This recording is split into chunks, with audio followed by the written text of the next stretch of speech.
દુઃખ વાવવું નથી. આજે દુઃખના બીજ વાવ્યા છે. જો કાંટા વાવો શું મળવાનું છે? કાંટા જ. અને કેરી વાવો, આંબો વાવો શું મળવાનું છે? કેરી મળવાની છે. તમે દુઃખ વાવશો તમને ભવિષ્યમાં દુઃખ જ મળવાના. સુખ વાવો સુખ મળવાના.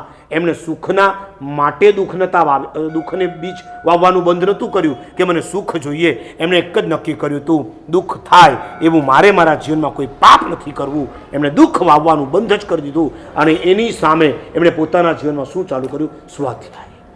ડેઇલી પ્રકરણ, ભાષ્ય, કર્મગ્રંથના પદાર્થો બોલી જવાના. કેટલી નોટ્સ છે, કેટલી નોટ્સ. એમના દીકરાઓને પોતરાઓને કહું છું કે બાપાએ આપેલા રૂપિયા તો આ દુનિયા બધા સાચવે. તમારા બાપે લખેલી નોટો મંગાવી લેજો, એક કબાટની અંદર શોકેસમાં ગોઠવજો અને રોજ દર્શન કરીને પ્રભુને પ્રાર્થના કરજો. આમાં લખેલા પદાર્થ એક દિવસ અમે પણ આત્મસાત કરીએ. રૂપિયા મૂકીને જવાનું જ, પણ આ હૃદયની અંદર એમને લખેલા પદાર્થો જો આત્મસાત થઈ જાય, કાં તો આ ભૂમાં ચારિત્ર મળે યા તો આવતા ભૂમાં ચારિત્ર મળ્યા વગરના રે. 92 વર્ષની ઉંમરે જે કમ્મપૈડી ભણાવી શકે, 92 વર્ષની ઉંમરે સત્પદાદી પ્રરૂપણા સંત પય પરુવણ્યા દવમ ખિત્તમ ચ કાલમ ચ ભાવમ ચ ભાવે અપ્પા બહુમ ચેવ, આવા જે દ્વારો છે એ દ્વારોના આધારે કર્મ સાહિત્યની અંદર એવું જબરજસ્ત ઇન્વોલ્વમેન્ટ હતું. એનું કારણ છે કારણ કે પોતે કર્મ સાહિત્ય ભણ્યા. એમાં એમના ગુરુ કોણ હતા? એ કર્મ સાહિત્યના ખાં. કોણ? દચ્છાધિપતિ જયઘોષશ્રી મહારાજ.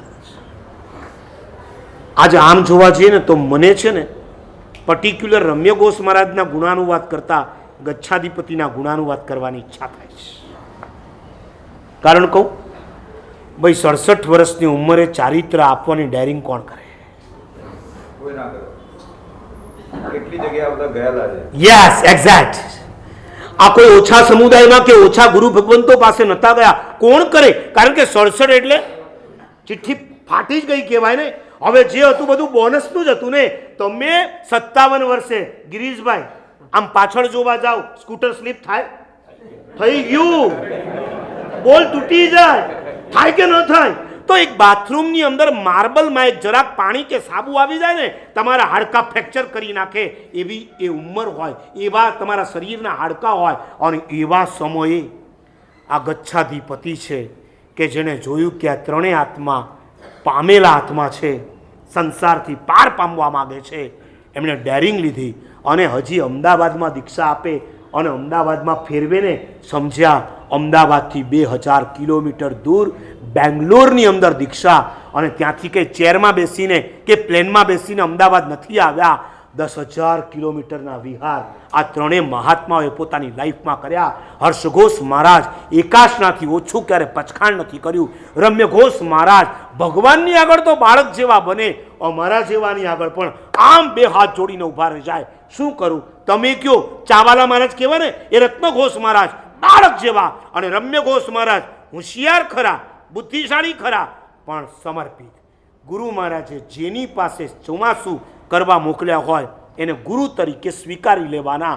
આવી સરળતા 67 વર્ષની ઉંમરે કે જેણે સંસારમાં ઘણા કાવા દાવા, અલબત્ત આ કાવા દાવા વગરના મહાત્માઓ હતા, છતાં ધંધો છે, ક્યારેક તો કંઈક કરવું પડતું હશે કે નહીં કરવું પડતું હોય, પણ એ ધંધાની વખતે જે કરવું પડે એ ધંધામાં. પણ અહીંયા આવ્યા પછી એ અહીંયા ક્યારેક તમારા સંસારમાં જુદું હોય છે. બરાબર છે? ઓલી સાંજ પડે તમે બેડરૂમમાં જાઓ ને આવે એટલે શું કહે? બા આમ છે ને બા તેમ કરે છે, મમ્મી આવી છે ને મમ્મી તેવી છે. બરાબર?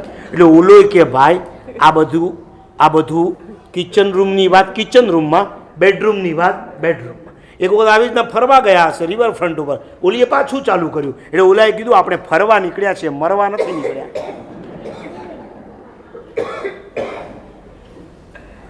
એમણે સંસારને ઓસીરાવ્યો એટલે ત્રિવિધે ઓસીરાવી દીધો. અહીંયા આવ્યા પછી એમને ક્યારે ધંધાની વાત તમારી સાથે કરીશ? આ 2 દીકરાઓને પૂછો, ક્યારે પૂછ્યું તમે શું કમાયા છો? અમે એમની સાથે 5-5 વર્ષ રહ્યા છીએ. નેવર. ઉલટું આ પોતરાઓ દૂર ભાગતા હોય છે. કારણ કે એ આવે એટલે જો કર્મ ગ્રંથમાં આમ લખ્યું છે, જ્ઞાનાવરણ દર્શનાવરણ, એટલે ઓલાને અજ્ઞાનનું આવરણ ચાલુ થઈ જાય, પછી નિદ્રાના આવરણ ચાલુ થઈ જાય, ભાગે, દૂર જ ભાગે. આ આપણા પ્રકાશભાઈનો માલવ મારી પાસે જેટલું બેસે એટલું એના બાપા પાસે ના બેસે. કેમ કે બાપાઓ પાસે આ જ વાત હોય. કેમ કે પોતે પોતાના જીવનમાં આત્મસાત કર્યું હતું. એટલે ડેરિંગ કરનાર જો કોઈ હોય તો કોણ હતા? ગચ્છાધિપતિ. લાખ લાખ વંદન તો એ ગચ્છાધિપતિને કરો કે જેમણે આ ડેરિંગ કરી.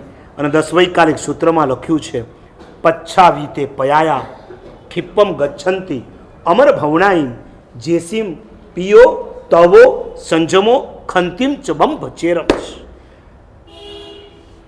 કેટલા વર્ષ ચારિત્ર પાળ્યું એ પાછું માપવાની વાત આવીને.